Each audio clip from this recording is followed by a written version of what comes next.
Bonjour à tous, bienvenue sur 7com TV, 7 Sport, le magazine que vous avez l'habitude de rencontrer. On est très fiers, on est déjà au 20e magazine, donc c'est aussi un beau chiffre pour t'accueillir, mon cher Lionel, que je vais accueillir dans un instant.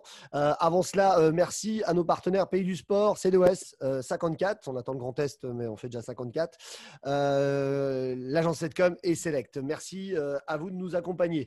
Un grand bonjour pour accueillir Lionel Duhed, qui est le directeur comité régional olympique du Grand Est. On dit souvent le cross Grand Est. Ce n'est pas pour aller courir dans les bois, pour ceux qui le faisaient plus jeunes. Voilà, c'est le comité régional olympique et sportif du Grand Est. Mon cher Lionel, bonjour et bienvenue. Bonjour à toi, Jérôme. Bonjour à tous. Merci de nous accorder de ton temps, qui est précieux, parce que je sais qu'on enchaîne les visios les unes après les autres. Donc, on fait déjà noter une interview ce matin avec grand plaisir. Lionel, comment vas-tu déjà et comment se passe cette période sportive un peu compliquée dans les compétitions et dans le sport en général? Bon, écoute, personnellement, ça va bien. Moi, la famille vont bien, les collègues de travail aussi. Ça se passe bien. On est un peu loin du virus. On essaie de Tant mieux. évaluer tout ça, les gestes barrières, les masques, etc. Voilà, on est là-dedans depuis quelques mois. Et après, par rapport à l'activité sportive, ma foi, on est dans une période d'incertitude et puis de rebondissement perpétuel avec les protocoles qui changent toutes les semaines. Le ministre de la Santé, la ministre des Sports, les protocoles qui changent, on ferme les gymnases, on ouvre des piscines. Bref, c'est une période vraiment d'incertitude et aussi pour le monde sportif, on va dire amateur, entre guillemets, une grosse période d'incompréhension et quand ça change tout le temps, c'est pas très bon, quoi. Voilà, c'est très compliqué. Et puis, il faut s'adapter au jour le jour quasiment. On essaye aujourd'hui de se dire toutes les semaines qu'est-ce qui nous attend, qu'est-ce qui va se passer, mais c'est presque au jour le jour. Et c'est effectivement compliqué. Et on en reparlera après, effectivement très compliqué pour les compétitions aussi à venir. Alors, on disait le cross, Grand Est, qu'est-ce que c'est? Est-ce que tu peux nous faire une petite présentation du cross, tout simplement? Comité régional olympique et sportif, je le répète pour ceux qui nous comité prennent régional au compte. olympique et sportif. Alors, ça porte le mot olympique, mais pour autant, on est assez loin des Jeux olympiques, si on peut dire. On est proche des valeurs, mais on est loin de l'organisation des Jeux olympiques purs et durs. Notre boulot, ça peut être le chef d'orchestre un petit peu du mouvement sportif. Alors, ce qu'on appelle le mouvement sportif dans le Grand Est, c'est 14 000 associations sportives, 1 300 000 licenciés sportifs dans des associations qui sont affiliées à une fédération. Et l'objectif du comité régional, c'est un peu de la tête de réseau, de les rassembler, d'organiser, d'accompagner ces structures dans leur développement, leur structuration, l'emploi, la formation, différents axes comme le sport santé, les sports de nature. On va dire, nous, on n'appartient pas à un seul sport, mais on a une activité transversale d'accompagnement sur aussi la reconnaissance, des labels aussi, des labels de ville Et ce qu'on voit des sportive. fois, on se demande d'où viennent ces labels qu'on voit dans les salles.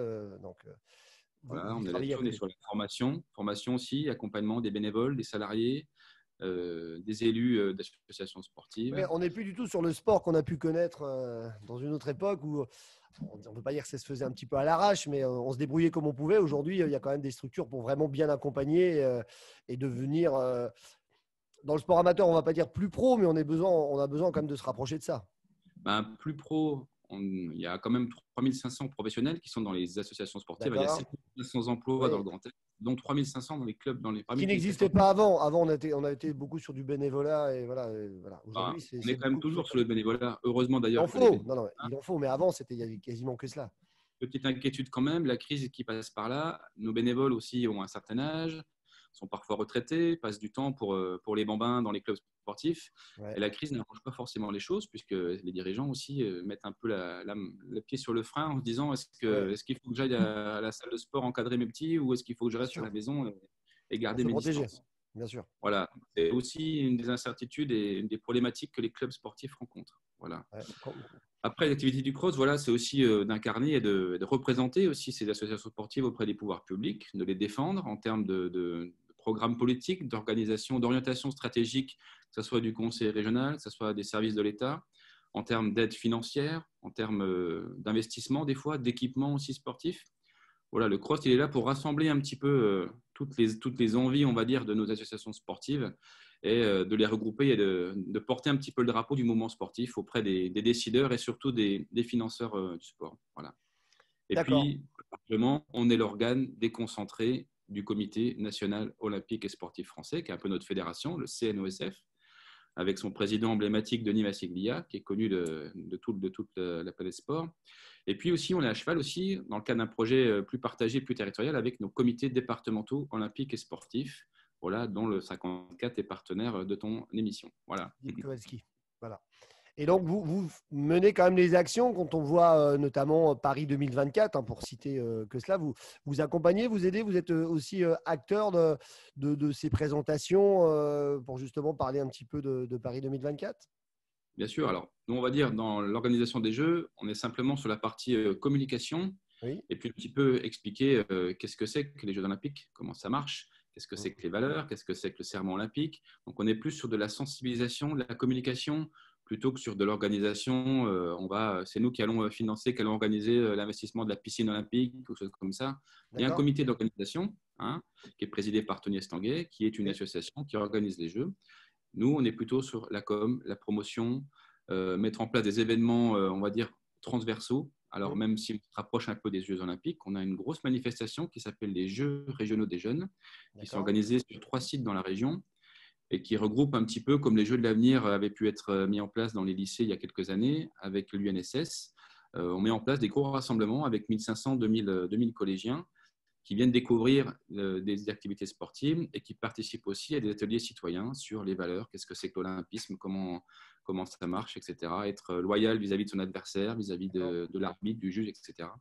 Donc voilà, découverte d'activités sportives, découverte aussi des valeurs du sport. Et ça, c'est quelque chose qui va se mettre quand même en place prochainement ou vous ne savez pas encore? La session 2020 a été annulée puisqu'elle se passait en plein mois de mai et mois de juin, sur Mulhouse, Épinal et Reims. C'est des choses qui sont toujours d'actualité. Simplement, on parlait tout à l'heure un petit peu de la période d'incertitude. Le recteur d'académie a stoppé toutes les activités liées à l'UNSS. J'ai discuté encore hier avec le directeur adjoint de l'UNSS de Lorraine. Et pour eux, je crois que c'est la perte la plus importante de licenciés. Ils ont 50% de licenciés dans l'UNSS. Donc, tous ces grands rassemblements, cette activité régulière, les gamins, avant d'être dans les associations sportives, ils sont d'abord à l'école. Bien sûr. L'école est obligatoire. Et donc, si on veut faire pratiquer, si on veut que la nation française soit une nation sportive, eh ben, il faut aussi aller chercher les enfants auprès des écoles, leur faire découvrir. Et ça devient de plus en plus compliqué aussi. C'est sûr que c'est le premier terrain de jeu, même si aujourd'hui, si chacun peut faire part de son expérience. Moi, j'ai démarré le handball très tard, à 12 ans, et je vois un de mes garçons a démarré le handball à 3 ans et demi. Donc aujourd'hui, les sections baby hand, nous, à nos époques, on ne va pas faire les vieux grincheux, mais ça n'existait pas. Donc c'est sûr que les premiers terrains de jeu de hand, on les a fait à l'UNSS jeunes. Donc c'était de l'apprentissage, comme j'ai joué au basket à cette époque-là, et de l'athlétisme. Et voilà, et c'est sûr que c'est là qu'on débute, et après on peut partir sur d'autres choix sportifs à ce moment-là et trouver sa voie peut-être. Tu parlais des activités du cross. On a une activité assez importante qui est orientée sur le sport santé. Oui. On dit souvent que le sport est bénéfique pour la santé. Je pense qu'avec toutes les interdictions que met en place certains ministères par rapport à la pratique d'activité sportive, on se demande si le sport vraiment est bien fait pour aider à garder en pleine santé, à augmenter ses défenses immunitaires. Et est-ce que ça ne serait pas le premier allié pour défendre ce fameux virus? Voilà. Mais donc, une activité sur le sport santé qui est aussi orientée sur les personnes atteintes d'affections de longue durée, pour leur faire reprendre, on va dire, le chemin du club. Donc, on a un dispositif qui s'appelle Prescrimo, qui est un dispositif Grand Est, sur lequel on est très acteur sur les départements lorrains pour l'instant. Mais voilà, et on forme aussi les éducateurs pour accueillir ces personnes un peu, on va dire un peu spécifiques, mais qui ont des capacités un peu modérées et qui ont besoin d'une attention un peu plus particulière. Voilà. Après, comme tu l'évoques, je pense qu'un sportif en pleine forme va sûrement peut-être. Alors, moi, je ne suis ni docteur ni infectiologue, mais être moins touché par le Covid. J'ai lu un professeur qui, justement, faisait un débat dessus en expliquant que c'est pas que ça servait à rien de dire qu'un sportif de haut niveau était touché par le Covid, mais en tout cas, on voyait qu'à l'issue, il ne se passait rien parce que naturellement, il avait déjà des défenses immunitaires là. Alors, il y a eu quelques sportifs qu'on a pu suivre, des rugbyman notamment touchés et bien touchés. Mais en règle générale, voilà. Donc, voilà, effectivement, je pense que le sport est bénéfique pour la santé et ça doit nous prémunir et nous défendre de certaines choses et notamment de cette affreuse bête du moment. Enfin, en tout cas, on n'est pas médecin.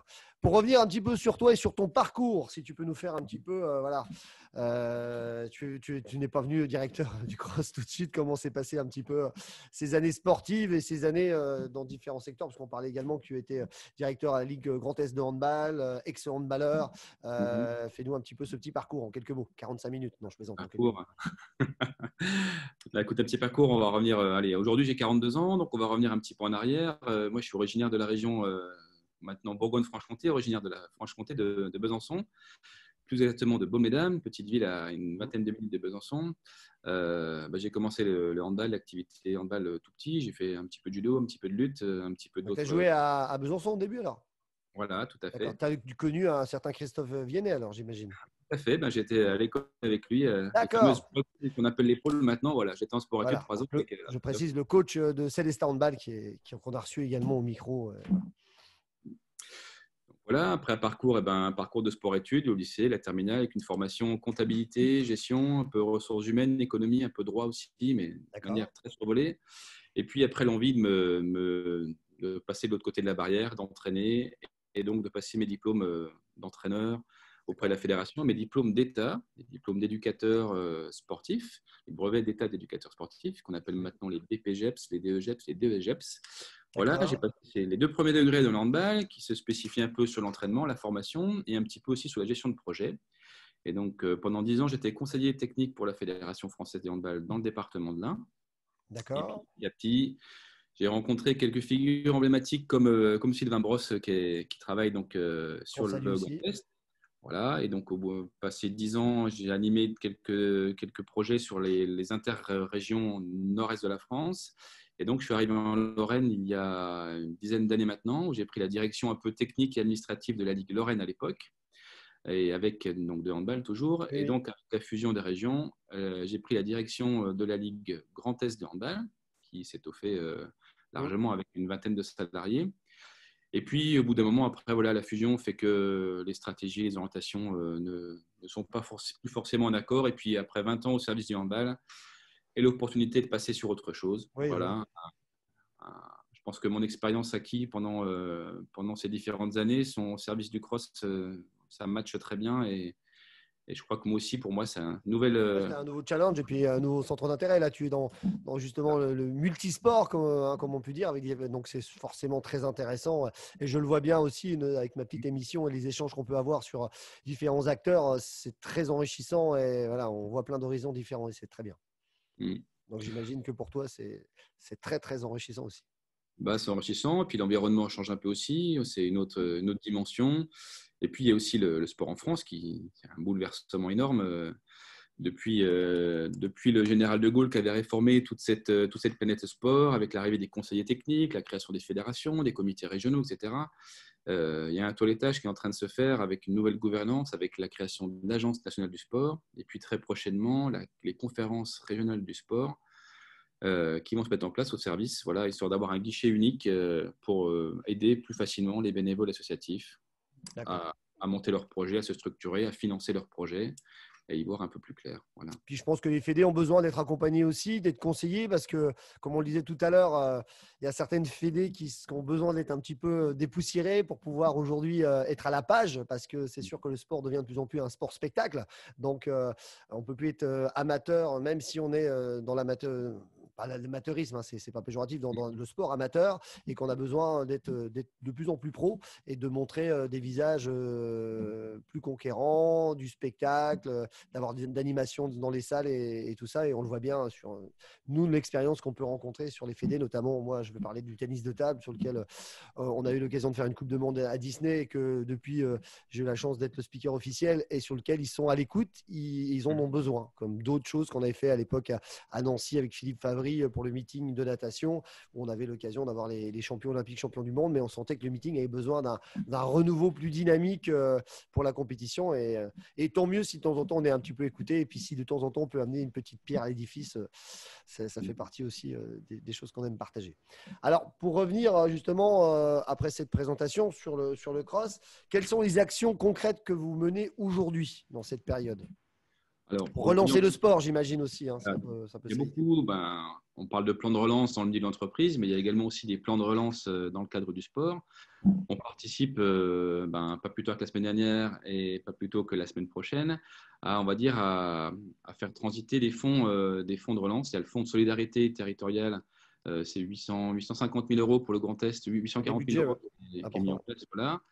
On participe aussi, on va dire, à la communication des différents dispositifs nationaux. Soutiens ton club, par exemple, qui est quand même quelque chose d'assez avantageux, que ce soit pour le particulier ou pour l'entreprise. C'est un moyen on va dire, parler crûment, de payer un peu moins d'impôts et de donner une partie de son capital à des associations sportives qui en auraient besoin. D'accord. C'est quelque chose qui est gratuit pour les associations sportives. Il suffit simplement qu'elles s'enregistrent auprès de l'opération Soutiens ton club, de présenter un peu son association et de pouvoir bénéficier de fonds.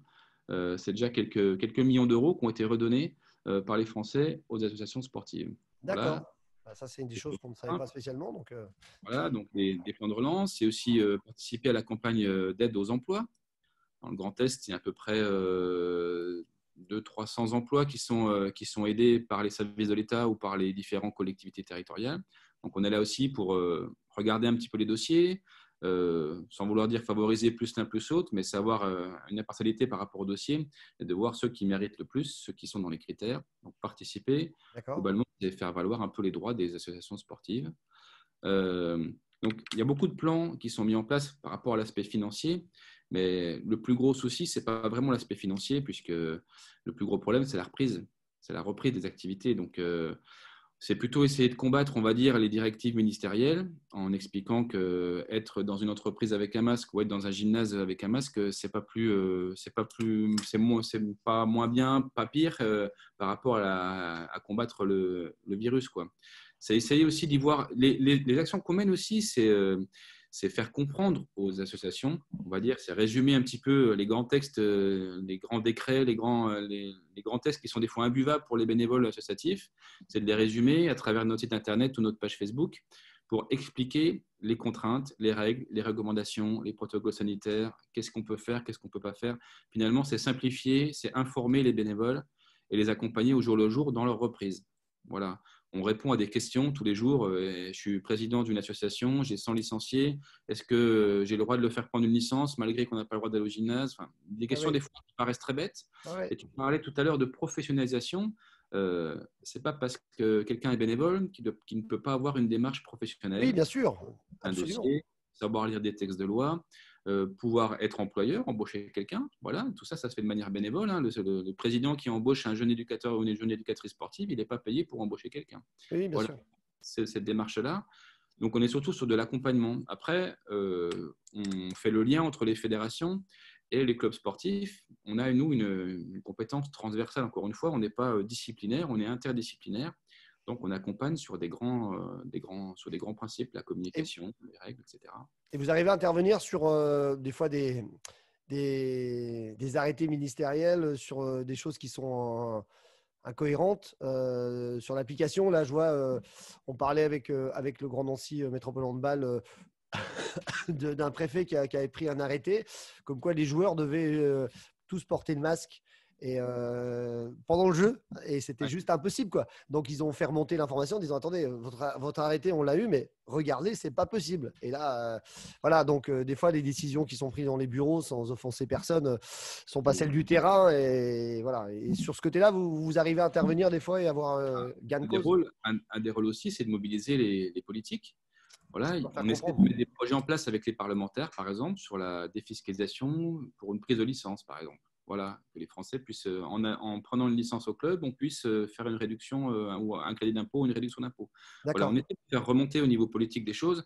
Comme tu disais, il y a souvent un éloignement du terrain, de la base. En fait, voilà, un préfet qui interdit les footballeurs ou les handballeurs, il faut jouer avec un masque. Est-ce qu'ils se rendent concrètement de l'impact de leur prise de décision?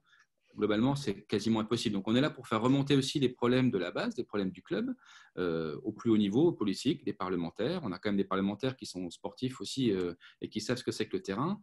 Et quand ils sont à l'Assemblée, ils peuvent aussi prendre la main sur des projets qui n'ont aucun sens par rapport à la pratique quotidienne du sport, pratique professionnelle ou pratique amateur.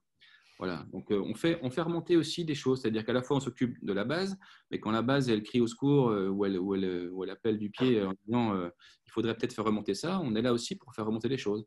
Le CNOSF, qui est notre tête de réseau, fait aussi remonter des choses. Il y a eu des courriers qui sont faits, il y a des présidents de fédérations, je crois que le handball, le basket et le volley ont fait un courrier un communiqué qui date pas plus tard qu'hier, avec quelques scientifiques qui disent que voilà, le sport, malgré les jauges, les spectateurs, il n'y a pas plus de gens qui sont contaminés du Covid dans des tribunes que ceux qui se promènent dans la rue ou qui vont faire leurs courses. Voilà. Ouais, bien sûr. Donc, en fait, il y a surtout des cris d'alerte, quoi. Il faut arrêter aussi. Le sport devient quasiment stigmatisé aussi en disant stop, on arrête le sport. Quand je vois Roland Garros, le cours central, on passe de 40 000 sièges à 1000 personnes qui sont dessus. Je me mets à la place des joueurs, à la place des coachs. ah oui. Franchement, c'est un monde à part, quoi. Voilà. Mais nous, pour le vivre, c'est sûr que mettre une ambiance dans une salle de 50 personnes, 100 personnes ou 2000 personnes, on n'est pas. Et c'est pas le fait de dire on peut pas faire notre job, c'est pas ça. C'est le sportif. On a eu beaucoup pour échanger. C'est l'adrénaline qui est poussée aussi sur l'instant du jeu, sur le fait d'avoir ses supporters.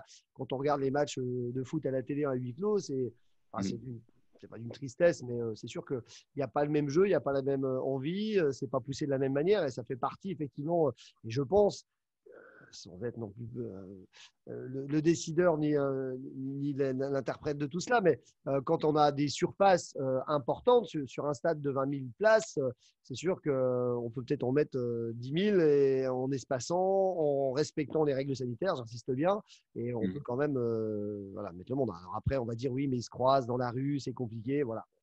Effectivement, il y a plein de paramètres complexes dans cette situation, mais je pense que quand on a oui, c'est ça. Puis quand on a un espace quand même grand, on peut adapter les choses, à mon avis. Ouais. Ce n'est que mon avis. Et puis le problème aussi, c'est que dans le cadre de l'organisation d'événements sportifs, les comités d'organisation de Roland-Garros, la fédération, je pense qu'elle organise son événement en prenant en compte le maximum de paramètres. Et puis, 3 jours avant, on lui dit bah non, finalement, il va falloir que vous remboursiez vos clients, entre guillemets, ceux qui ont acheté des billets, parce qu'on passe de 20 000 à 1000 personnes, et 1000 personnes que sur un cours. Quand on sait que Roland-Garros, c'est assez énorme. Je prends l'exemple de Roland-Garros, mais on pourrait prendre l'exemple de gymnase, de palais des sports, peu importe, et de stade de foot également. Voilà, et tout ça, cette problématique-là, l'impact, en fait, il est énorme pour les sportifs et les sportives. C'est la préparation à être dans un stade vide, comment on se prépare. On a l'habitude d'être encouragé. On parle toujours du 12e homme au foot, par exemple.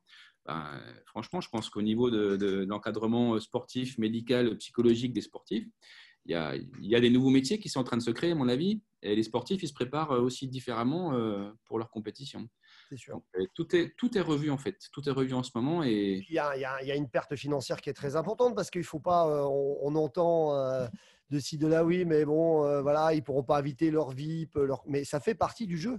Et si on n'a pas ces espaces VIP, ces ventes de places plus importantes parce qu'elles sont vendues plus cher aux partenaires, il ne faut pas croire que les gens viennent faire flamber un peu en étant là.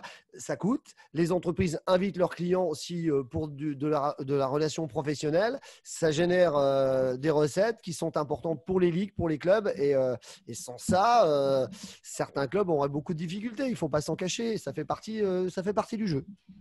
Alors, moi, je vais rebondir un peu par rapport à ça. L'aspect financier, les associations sportives où où il n'y a que des bénévoles, où il y a aussi des salariés, elles ont bénéficié des mêmes stratégies de l'État en termes de report de charges, en termes d'aide financière, etc. Et on est pleinement dans le plan de relance. Moi, je crains plutôt, on va dire, pour l'année 2020, je pense que ça va aller. Je pense qu'il y a de la trésorerie, en tout cas dans le secteur amateur, il y a de la trésorerie. D'accord. Ça va plutôt être le rebond, à mon avis, 2021. Et l'autre versant, l'autre problématique, c'est la prise de licence. Il y a une enquête qui a été faite par le Comité olympique et sportif français auprès des présidents de fédération. À ce jour, au 15 septembre 2020, par rapport au 15 septembre 2019, en moyenne, il y a 25% de prise de licence en moins. Ça ne veut pas dire que les associations sportives, les anciens licenciés désertent le club, mais en tout cas, il y a une petite crainte de reprendre une licence, vu ce qui s'est passé. Il y a eu beaucoup de polémiques sur des gens qui demandaient le remboursement de la moitié de leur licence parce que tout s'est arrêté au 15 mars dernier. je pense qu'il y a une problématique, en fait, vu qu'il n'y a pas beaucoup de lisibilité vis-à-vis des directives ministérielles, il n'y a pas de programmation de calendrier, il n'y a pas de compétition de programmer. Donc, les parents, ils hésitent. Mais si je prends une licence, mais qu'il n'y a pas de compétition, est-ce que c'est viable? Est-ce que ça ne va pas s'arrêter du jour au lendemain? Moi, je vais prendre l'exemple de la Fédération de basket qui, elle, a dit on va demander 50% du prix de la licence au début. Et puis, si tout va bien, on demandera les 50% à la fin de saison. Voilà, je trouve que ça, c'est une démarche assez bien. Ouais, ça peut rassurer, effectivement. Réaliste, ça peut rassurer. Mais pour autant, elle est dans les mêmes contextes que les autres. Elle n'est pas à 100%. C'est pas pour ça qu'il y a plus d'adhésion au départ. Après, effectivement, on a tous reçu, pour ceux qui ont encore des enfants qui font des activités, si on souhaitait réinscrire, si ça repartait, effectivement, je pense qu'il faut y aller. Et puis, sinon, on ne fera plus rien. Et voilà. Et puis, il faudra s'adapter aux circonstances du moment. Mais on espère tous que les compétitions ne vont pas s'arrêter, que tout va repartir. Et on en entend. Mais bon, avançons. Alors, pour revenir dans le positif de cette période et surtout de cette rencontre, peux-tu me donner, avant de conclure cette interview, deux de tes très bons souvenirs de sportifs, alors aussi bien acteur de jeu ou dans l'organisation, l'accompagnement que tu as pu mener, comme certaines Coupes du Monde peut-être ou d'autres compétitions, je ne sais pas. Un des souvenirs, on va dire, un des souvenirs personnels, je ne vais pas parler du handball, mais je vais parler de la lutte, qui est un sport plus mineur. Tu m'en parles souvent, donc j'ai hâte de rencontrer la fédé de lutte. Un copain qui avait un papa conseiller technique de lutte sur Besançon nous avait encadré par rapport à une compétition UNSC de lutte où j'ai terminé médaille de bronze au championnat de France de lutte. Voilà. Donc ça, c'est un des souvenirs qui était sympa. Je savais que tu luttais ardemment pour tout ce que tu menais, mais à ce point-là, sur le terrain aussi, alors d'accord. Voilà, un souvenir personnel. Et puis un souvenir, on va dire, plus professionnel, c'est l'organisation du championnat du monde en 2017 à Metz. À Metz. De handball. Voilà une expérience professionnelle avec un autre cadre très professionnel, très, très pointu, qui permet de voir aussi l'organisation de grands événements, comment ça se passe vis-à-vis d'une fédération mondiale, d'une fédération européenne, de voir concrètement dans les coulisses comment ça se passe, tous ces protocoles en lien avec la télé, enfin bref. Oui. Voilà, l'organisation d'un championnat du monde, c'est pas rien. Quand on sait que les JO, c'est 50 Coupes du monde de foot organisées en même temps sur 4 semaines, voilà, c'est des super expériences et on en prend plein les yeux et je pense que ça nous sert aussi de manière transversale sur plein d'autres choses, sur la vie au quotidien, se structurer, s'organiser, gérer son budget, gérer ses partenaires. C'est quelque chose, voilà, ce souvenir-là est très important et m'a beaucoup marqué. Ouais. Ouais. Moi, si je peux faire un petit parallèle similaire, je sais que j'ai une grande fierté dans ma jeune carrière d'animation sportive d'avoir pu faire une Coupe du Monde à Disney. En plus à Disney. Et c'est vrai qu'on m'avait fait venir sur le côté DJ, animateur, speaker sportif pour amener du peps à l'événement. Et comme je l'évoquais tout à l'heure, c'est des fédérations qui sont très intéressantes dans le ping-pong, dans le tennis de table, où on a vraiment un public très, très connaisseur. Avec en plus on a une palette de joueurs fantastiques où moi j'étais bluffé par le jeu, donc c'était je suis passionné déjà par le jeu en général et en plus de pouvoir amener à l'organisation mon expérience, mon savoir-faire et que quand les organisateurs sont à l'écoute, ce qui était le cas parce qu'à un moment donné tu dis stop, on arrête, il faut faire comme ça et qu'on te dit ah ouais, effectivement, vous avez raison. Avec les critères de Being Sport, d'Eurosport qu'on prenait en direct avec pas mal de paramètres, l'entrée des joueurs et tout ça, tu es super fier de toi.